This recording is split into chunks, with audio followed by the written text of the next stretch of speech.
அஸ்ஸலாமு அலைக்கும். Welcome back to Rainbow Kitchen vlog. வாங்க இன்ஸ்டண்ட்டான தோசை ரெசிபி பார்க்கலாம். இது கிறிஸ்பி அண்ட் செம்ம டேஸ்டியாக இருக்கும். ரவை வச்சு செய்ய போகிறோம். ஒரு பவுலில் 1 கப் இட்லி மாவு, 1/4 கப் ரவை, ரெண்டையும் நல்லா மிக்ஸ் பண்ணிக்கோங்க. நம்ம ரவா தோசை ஊற்ற போகிறோம்.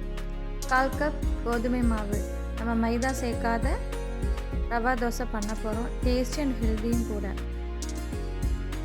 கொஞ்சமாக ஒரு வெங்காயம் எடுத்து பொடிசாக கட் பண்ணி வச்சுருக்கேன். அது இஞ்சி பொடிசாக கட் பண்ணினது, ஒரு பச்சை மிளகாய் அதையும் பொடியாக நறுக்கி சேர்த்துக்கிட்டேன்.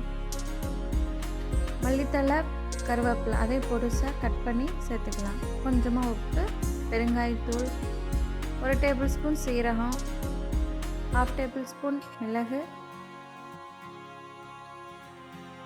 அதை நல்லா மிக்ஸ் பண்ணிக்கலாம்.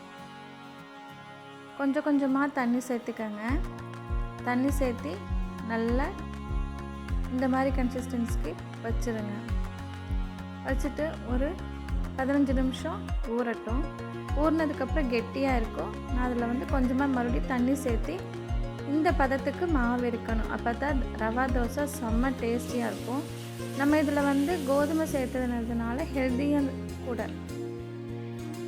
சட்டி நல்லா காஞ்சதுக்கப்புறமா நம்ம இந்த மாதிரி ஊற்றணும்.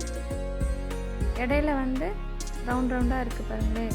அந்த இடப்பட்ட இடத்துல நம்ம எண்ணெயை ஃபுல்லாக ஸ்ப்ரெட் பண்ணிக்கலாம். நல்லா மொறு நல்லா கிறிஸ்பியாக இருக்கும்.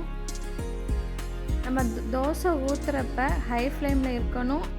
அப்புறம் நம்ம ஊற்றி முடித்தது ஸ்லோ ஃப்ளேம்லேயே வச்சு நல்லா வேக விடுங்க.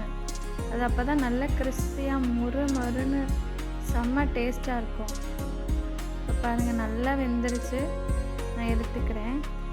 எடுக்கிறப்பே பாருங்கள் எவ்வளோ மொறுன்னு நல்லா வெந்துருது. செம்ம டேஸ்டியாக இருக்கும். இதோட தேங்காய் சட்னி, மல்லி சட்னி வச்சு சாப்பிட்டா செம்ம டேஸ்ட்டாக இருக்கும். செம்மையாக இருக்கும். நீங்கள் ஒரு தடவை ட்ரை பண்ணி பாருங்கள். என்னோடய சேனலை பிடிச்சிருந்தா சப்ஸ்கிரைப் பண்ணுங்கள், லைக் பண்ணுங்கள், ஷேர் பண்ணுங்கள். தேங்க்யூ.